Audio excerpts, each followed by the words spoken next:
Hello friend, welcome to my YouTube channel Abhishek education. जमती कि समस्त जानते जे केवल बीएडटा केवल स्टेट यूनिवर्सिटी किंबा सेंट्रल हेब माने आउ भी किसी अलग माने हो पारनी। तो ସେଇଟା ବି ଭୁଲ ଧାରଣା ଯେ ଆଉ ଗୋଟେ ବି ଅଛି ଏନସିଇଆରଟି ଅଛି। ଏନସିଇଆରଟି ଥ୍ରୁରେ ହିଁ ବି ବିଏଡ୍ ଆଡ଼ମିସନ୍ ଆପଣ କରିପାରିବେ। ସବୁଠାରୁ ଭଲ ଯଦି ଆପଣ ବେଷ୍ଟ ମାନେ ବିଏଡ୍ ପାଇଁ ଧର ଫ୍ୟାସିଲିଟି ପାଇଁ ଚାହୁଁଛନ୍ତି कि आपणकर स्पीड क्यारियर ପାଇଁ ଯଦି ଚାହୁଁଛନ୍ତି ତାହେଲେ ଏନସିଇଆରଟି ଥ୍ରୁରେ ଗଲେ ଆପଣଙ୍କୁ ଭଲ ପ୍ଲେସମେଣ୍ଟ ବି ମିଳିପାରିବ। ଏଇଟା ସବୁଠାରୁ ବେଷ୍ଟ। ଆଉ ଯେଉଁମାନଙ୍କର ଭାବୁଛନ୍ତି ଯେ ଆମର ବିଏଡ଼୍ଟା ଖରାପ ହେଇଛି ଷ୍ଟେଟ୍ର ତ ହେଇନି ଏପର୍ଯ୍ୟନ୍ତ, ଯଦି ସେଣ୍ଟ୍ରାଲରେ ଚାହୁଁଛନ୍ତି କି ମାନେ ଭାବୁଛନ୍ତି ଯେ ସେଣ୍ଟ୍ରାଲ ମୋର ଖରାପ ହେଇଛି ତ ଏଇଠି ଚାହିଁଲେ ବି ଆପଣ ଆଡ଼ମିସନ୍ କରିପାରିବେ। ଦେଖନ୍ତୁ ଏ ନୋଟିଫିକେସନ୍ ଆସିଛି एनसीईआरटी तरफ एडवर्टाइज नंबर 513 एडवर्टाइजमेंट देखो डेट हूँ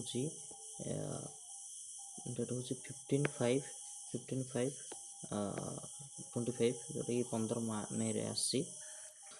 देखो नोटिफिकेशन हूँ जो NCERT research national counselling educational research training NCERT जोटा कि समस्त जानते जे 1961 यहाँ कराई ऑर्गेनाइज कराई जो पिला माने बीएड कॉम्पिटिटिव ये कर ऑलरेडी जानी थे जोटा कि आमर मिनिस्टर ऑफ एजुकेशन अंडर आसी तार किसी 9टा माने यूनिटी अच्छी जोटा कि जो थे आपणकर इंस्टीट्यूट माने पढ़ी पारे कोर्स हूँ इंटीग्रेटेड जोटा कि BSc BEd BA BEd MSc माने भी करें एमएससी बीएड करें सेटू एमएससी एड करें सेटू बीएड एमएड माने इंटीग्रेटेड कोर्स भी करें एमए एजुकेशन करें एमएड भी करें। तो ये सब फायदा भी अच्छी। तो चलन देखा कौ कौ इंस्टीट्यूट अच्छी आप ओडिशा रे भी आरआई भुवनेश्वर अच्छी रीजनल इंस्टीट्यूट माने अच्छी भुवनेश्वर। तो देखो ये आरआई आजमेर अच्छी आरआई भोपाल भी अच्छी आरआई भुवनेश्वर अच्छी आरआई मैसूर भी अच्छी सो टू एनई आरआई शिलंग रे अच्छी आरआई नेलरोल अच्छी हाउ टू एनआई न्यू दिल्ली रे अच्छी सीआईटी न्यू दिल्ली रे अच्छी पीएसएस सीआईबी भोपाल भी अच्छी। सब बेस्ट माने बेस्ट कह गले दिल्ली भी भल सब जी भी आरआई अच्छी सब बेस्ट माने बीएड करने आउट भी भल प्लेसमेंट भी मिले।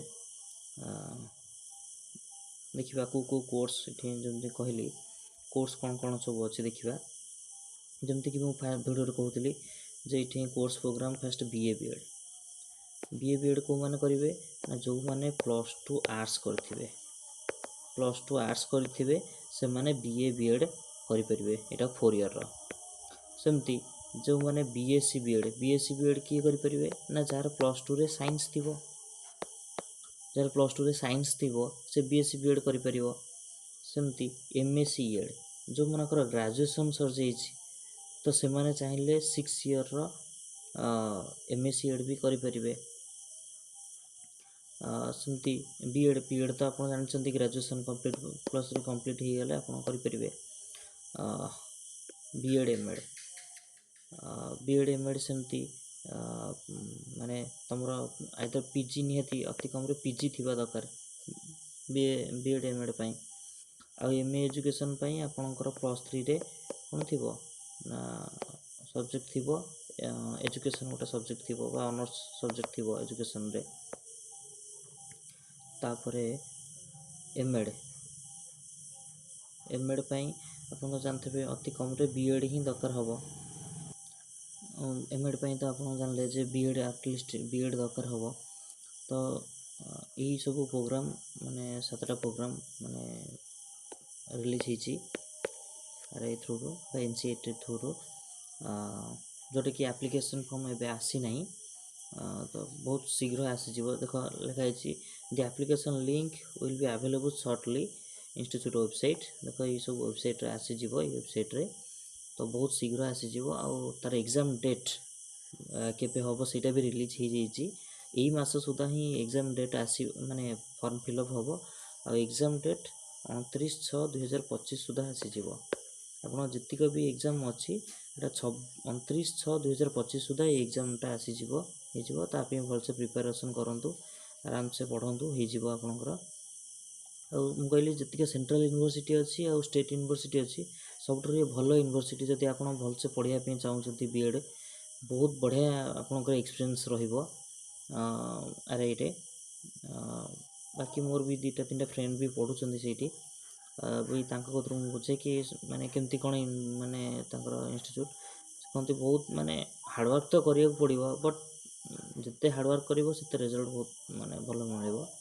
ତେଣୁ ଯଦି ଆପଣ ଚାହୁଁଛନ୍ତି ଏକ୍ଜାମ୍ ମାନେ ଆପ୍ଲାଏ କରିବା ପାଇଁ ତ ଏଇ ୱିକ୍ ଭିତରେ ହିଁ ଆସିଯିବ ତାର ମାନେ ଆପ୍ଲିକେସନ୍ ମାନେ ଲିଙ୍କ୍ ଆସିଯିବ।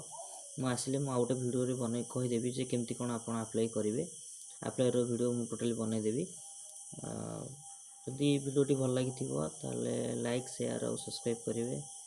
Thank you.